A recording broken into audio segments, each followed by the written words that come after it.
This is NC Spin, an unrehearsed discussion on issues of interest to North Carolinians. Now, here is your moderator, Tom Campbell. Welcome. You've heard and read the spin the media and the politicians have put on the issues of the day. To get the correct spin on what's going on in North Carolina, let's introduce you to our panel of experts. They include Chris Fitzsimon from NC Policy Watch, former Secretary of State, former Attorney General Rufus Edminsten, former legislator Connie Wilson, and current John Hood, who is a syndicated columnist. Well, we've got a good show for you this week, beginning with the governor's request for a $2 billion bond vote this November, Judge Howdy Manning asking educators another round of tough questions, and more challenges over local government redistricting. Let's get started. DOT Secretary Tony Tata made public what we've been speculating about all year.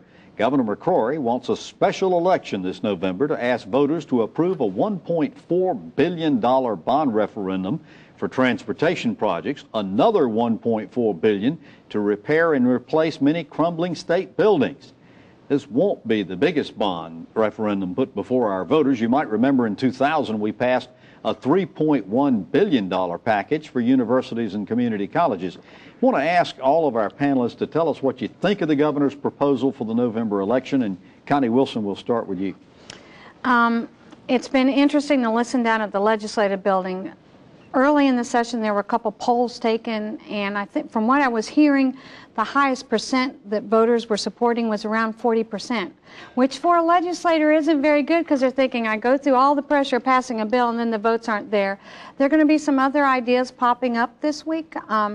At the General Assembly, Representative John Torbett has a bill that has come out that's going to be dealing with looking at additional revenue sources from different areas, reducing the highway fund transfer that's taking the money out. So I think the bond issue is hard because the voters aren't there, and there's going to be other opportunities to look for ways of solving the problem. John, what do you think of it? Well, I think the issue is the size of the borrowing. Probably the highway bond or the transportation bond would be a somewhat easier sell outside of the Triangle area because there will be projects in all of the areas of the state that would presumably be funded by the bond. But when you get to the other list of projects, state buildings, obviously we've heard a lot about the buildings that would be renovated at the state capitol, but I assume they're going to be buildings at universities and state institutions around the state. But until we know what that list looks like, I'd be thinking that one would be hard to get voters outside of the Triangle to vote for. Chris, what do you think of it? I don't disagree with John. I think that having both these bond issues, the size that they are now that we think they're going to be, I'm not so sure that the state Senate will approve those anyway and put it to the voters. I think Connie's mentioned other funding possibilities.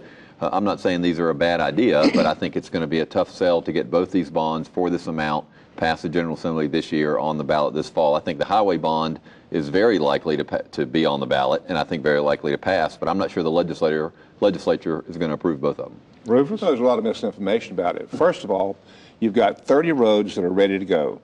Environmental impact statement, you've got 270 miles of unpaved roads. And the next bond, let me tell you what the misinformation is. Everybody here kept saying crumbling buildings. It's not only that. 25% of that goes to our Ports Authority. You have colleges, community colleges, universities. It's not some drippy, unworkable fountain downtown. It's just as important, in my opinion, as the first one, and I think it's good to have it this fall, and I think it will pass if it's on the ballot. There's a lot of questioning about the timing of this thing. Why November? It's an off-year election. There's not going to be any other statewide issues to resolve. Why this November? Because they need the money now. And that's really what we're looking at. But some people are speculating that this may be political, Chris, that it may be a situation where if he puts these things on the election ballot and they pass, it'll help McCrory's reelection. On the other hand, if he puts them on the ballot and they fail, it'll hurt his reelection. How do you see that? I think that that's probably true. I'm not sure that that's in the motivation for putting him this fall. I think they do want to borrow money while the interest rates are low. They want to get these things started. But, you know, it's interesting. If there's an organized opposition, and we don't know if there will be, there clearly will be an organized, effort to pass them led by the governor, I would presume. But if there's an organized opposition, they'll have a little easier time this year than they would in a presidential election when so many other people are coming to the polls. So much more noise. That's right. Yeah. I think that's right. Yeah, State Treasurer Janet Cowell came out a week or so ago before this announcement saying that all three of the major credit rating agencies had reaffirmed North Carolina's AAA bond rating. Was that done in anticipation of this, you think? Was it orchestrated? I certainly think so. And when she says that, I don't give her quite as much credence as I would Harlan Boyles, but that's very high. And I think Secretary Taylor was right when he said a couple weeks ago that, look, we're 10 years behind in our infrastructure. You know, why not get it done?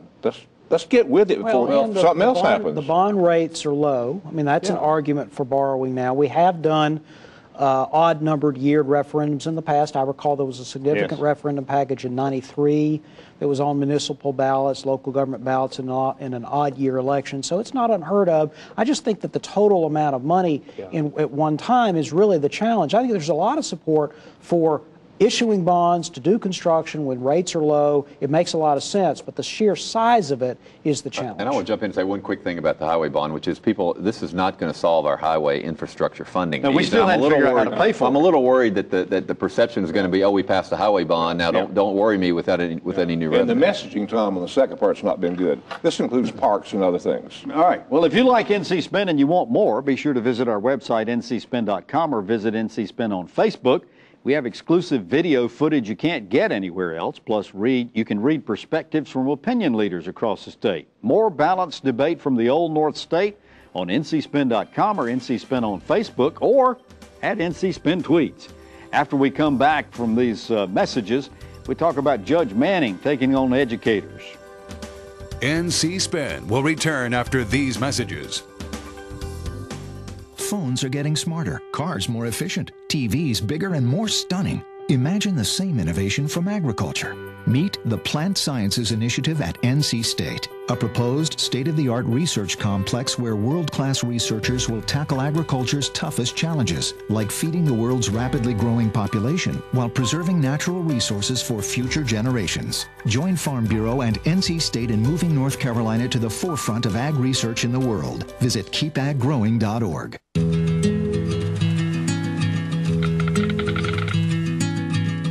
The cost of everything has gone up dramatically over the last 75 years.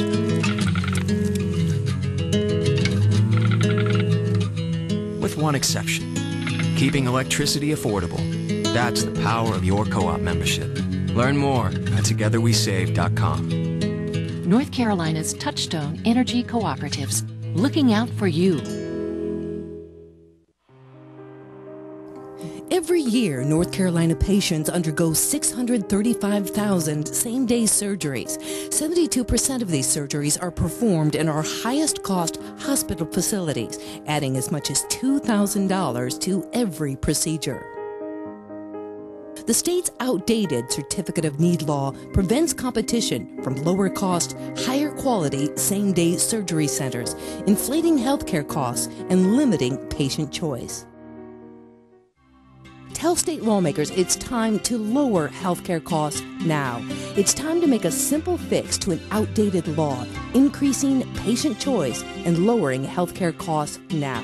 You can help. Visit reformconnow.com and tell lawmakers it's time for a simple fix to an outdated law. It's time to lower healthcare costs now. We now return to NC Spin. When former Supreme Court Chief Justice Burley Mitchell assigned the Leandro lawsuit to Superior Court Judge Howdy Manning, he told him he would probably be dealing with it for the rest of his career. He was right. What Mitchell knew, and the rest of us have found out, is that Manning is unafraid to ask tough questions. He's willing to do homework, and he's a staunch advocate for the students of North Carolina. Time and again, he's held hearings to question the status quo in public education. The latest ended up sounding like a stern parent scolding a child. He wants to know why 44 schools that failed to meet the state's mandate for a sound basic education in 2006 are still failing, despite spending over $1 billion for remediation. He also wants to know why end-of-grade tests show more than half our students score below grade average, and whether changing the test and grading scale are just going to make it easier for kids to pass. Chris, the frequent answer for why schools and students score so low is because they come from low socioeconomic homes. But Manning says that's a little bit of a smokescreen and points out schools with plenty of poor kids that are doing well. He wants to know what educators are going to do about providing this constitutional mandate, but they're not giving him straight answers. Why? Well, first of all, I appreciate Judge Manning, and I appreciate his constant, his vigilant efforts to make sure we improve our education system. I still believe, however, that, and you mentioned it, we just had an A through F grading system. There are exceptions to every rule, but we've said this on the show before, 97% of the schools that received a D and an F on the recent A through F test had more than 50% of kids who were on free and reduced lunch. That's not the only problem, but clearly there's a correlation there. You mentioned the end of grade tests. We keep changing those around. I think we're going in the wrong direction. We've increased class size. We've let go teacher assistants in the early grades. There are a lot of questions to be asked. Howdy Manning is asking them. The question, we have fewer kids in NC pre-K that help kids who are at risk. There's a lot. But let's deal with the issue that you started off with, the 50% free and reduced lunches in many schools. 97%. All right. Are we expecting our schools to solve these socioeconomic problems, John? Is that what they're supposed to be doing? That's essentially what the argument is that Manning is making. Actually, he's saying even if you have students from poor families, disadvantaged he's saying families. despite that fact, isn't he? I know, but my point is, yes, in a sense, if you're insisting on schools getting all the students to grade level, then you are implicitly saying even if they have these disadvantages, we still have to succeed with them. And he's pointing to schools that succeed with high poverty populations. He's right. It's difficult to replicate a really talented teacher or principal in all these different locations. But Chris's point, I think, is a little overstated. I understand what he's saying, but you got to look at the total percentage of students now with free and reduced lunch. In other words, a large percentage of the schools that have C's have high percentages of, we just have a higher percentage of schools that have almost 50% or more than 50% free and reduced lunch. I'm not discounting that poverty is a factor. It clearly is, and we need to be using measures that account for the background of the student and look at gains and giving more credence to those so we can detect schools that take low-income students, and even if they aren't doing well yet, they're making more than a year's worth Rufus, of gain. one of the things that we keep hearing from teachers is regarding tests. They're saying by the time they get the results back from the test, the school year is over with, and they can't really have any value so far as figuring out what the kids learned, what they didn't learn, what they could do better so far as teaching is concerned. Is there any way we can make sure we get these test results to the teachers at a time when they can do something about it? Tom, I was one time a third grade teacher, not in this system, and I'm going to go back to saying what I said. The testing does not measure whether you're a good student or not. And I don't know if they make any difference. I go with Chris. Teachers' aides, and I grow weary of this whole principle that because somebody's born poor, they're not going to excel. You're familiar with my Super Kids program. Every one of those kids comes from an impoverished background. 31 of the 32 that we've had for several years have now graduated college. Teachers. All right, Connie, Judge Manning says he is going to demand that the educators come to him with a definite plan of action for how the state's going to fix this educational deficiency problem. Number one, is he within his authority to do this? And number two, what happens if they don't come up with a plan? Well, a judge can basically do anything he wants when he's on the bench because basically he's king there. So he can demand whatever he wants. But the General Assembly over the years has picked and choose what they've wanted to do or not do from what Judge Manning has said. So I think a lot of it's going to depend on how much it's going to cost, what the political wherewithal is within the legislative building and at the State Board of Education to make the changes. But what Judge Manning does is keep profiling and bringing facts out, and it makes it hard for the politicians. And I'm sure we're going to keep talking about it. After these messages, we're going to talk about redistricting. NC Spin will return after these messages. Where do you go when you need to know? ANC makes it easy for you to get the information you need to make well-informed public policy decisions. Our members are industry leaders who are ready to share their industry-specific insights with you. Want to hear both sides of the story? ANC members can tell you. Just use the ANC member directory as your guide or call us directly. ANC members have the knowledge, expertise, and perspective you need to create public policies that are good for North Carolina. We are ready for your call. I was asked by someone months ago, isn't Medicaid in North Carolina broken? And my answer was no. There are parts of it that need to be improved. There are parts that need to be changed. But the whole system's not broken. There are a lot of things that are working very well. What is working well is that we have a physician-led, physician-guided team effort. It's built on the concept of physicians having medical homes, patients having medical homes. And that system that we've created in North Carolina has done wonderful work. It has saved money, it's improved quality, and we have data that demonstrates that. That's what we need to retain, that's what we need to build upon. We don't need to replace that. North Carolina's Family Physicians supports Medicaid reform that builds on our state's foundation of medical homes. OurNCHealthcare.com.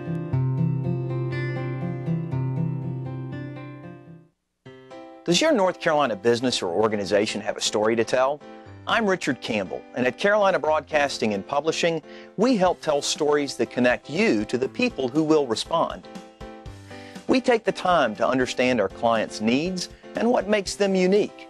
We craft their stories through the efficient use of words, images, and videos that resonate with their desired audience. We also know that a good story is incomplete without a call to action.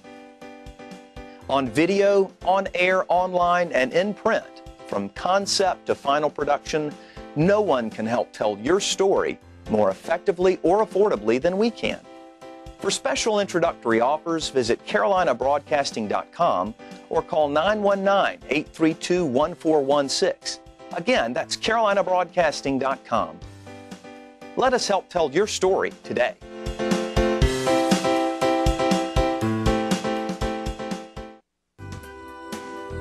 We now return to NC Spin. Since our state redistricted, we've talked frequently about gerrymandering and court challenges to new maps, but now local governments are challenging legislative redistricting.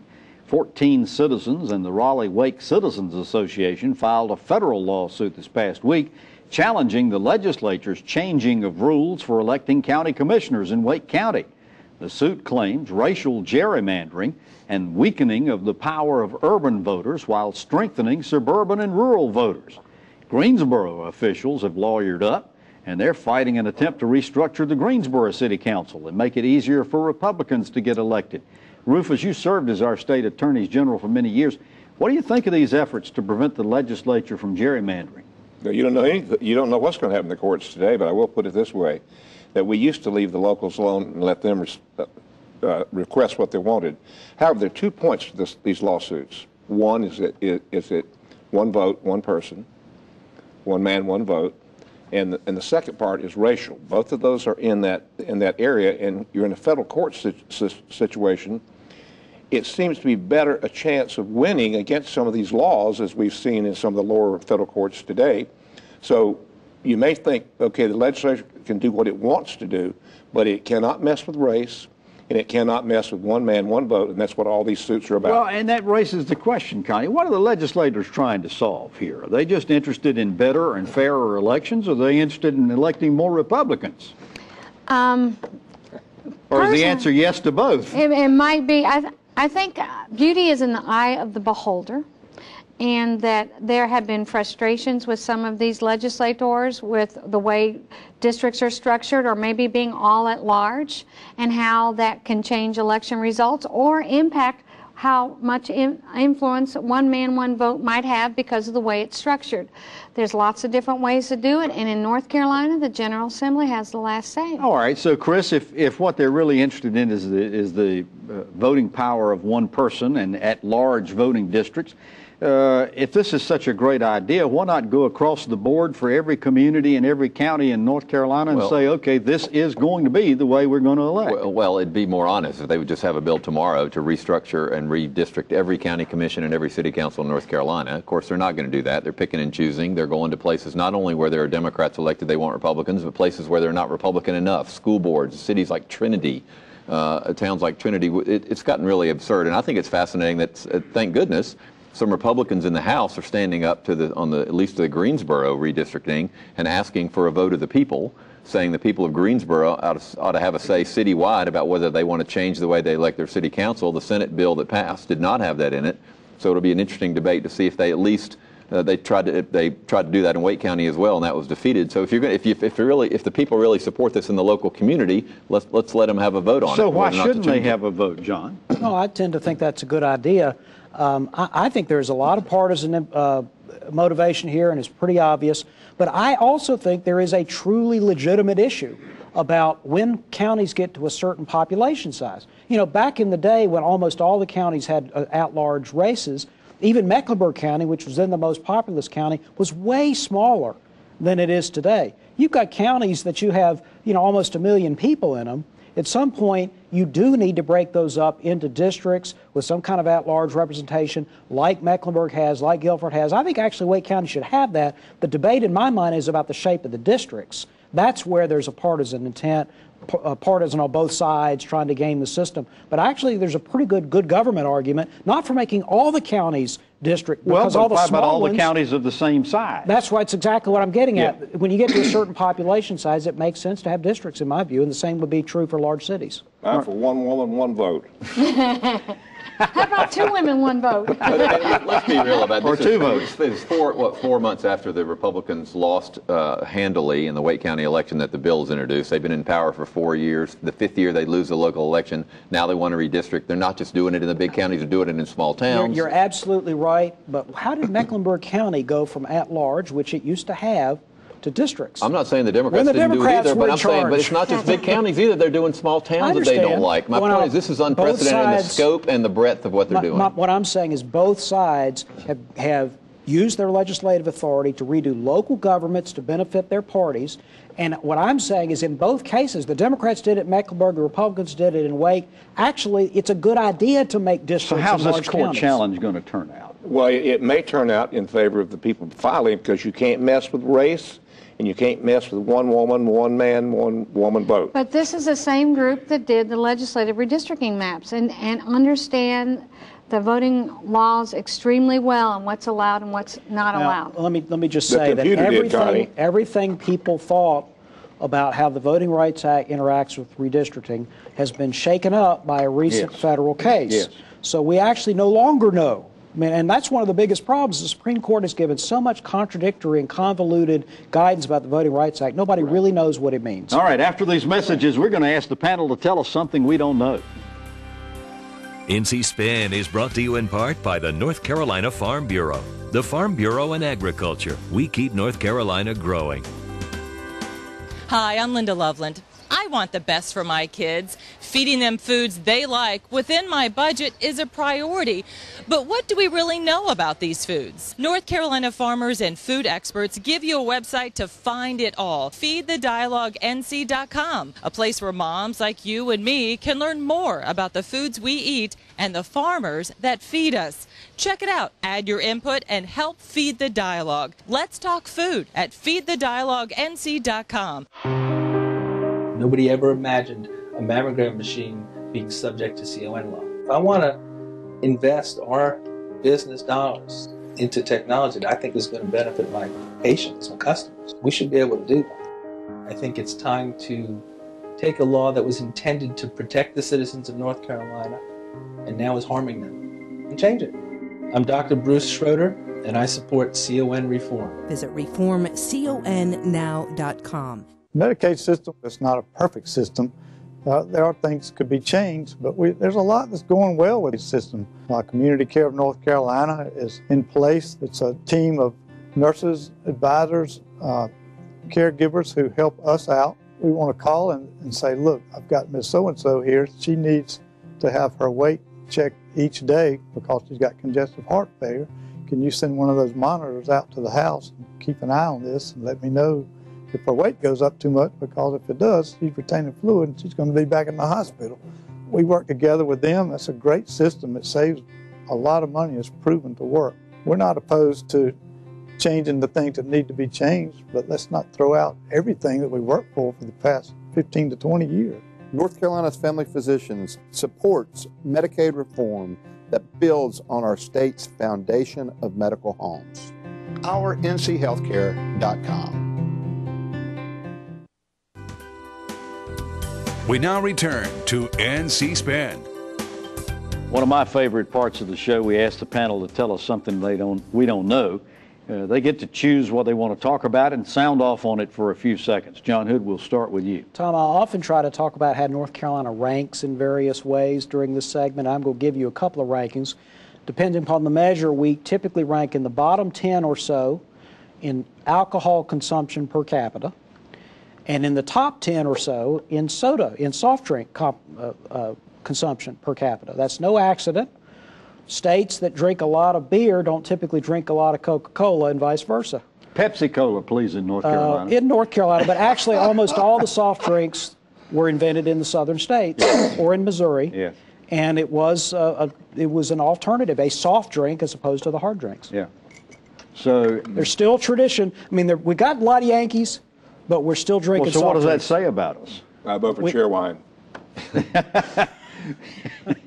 That's way off the subject. Well, what does that say about us if we're in the bottom 10 hard liquor, top 10? It means that we're still a traditional southern state, but we're changing. All right, Connie, tell us something we don't know. Well, I represent the orthopedic and the ophthalmologist physicians in North Carolina, and this year Senator Tom Apodaca has filed a bill to repeal CON, and there have been several other major reform bills on Medicaid reforms, sales tax refunds, and it has been those several bills and the support of Senator Berger and Senator Apodaca that has brought this especially CON important issue to the forefront and changing the debate at the legislative building. I think this year we're going to see CON reform this year. Rufus, tell us something we don't know. I think we could have a shockaroo coming tomorrow.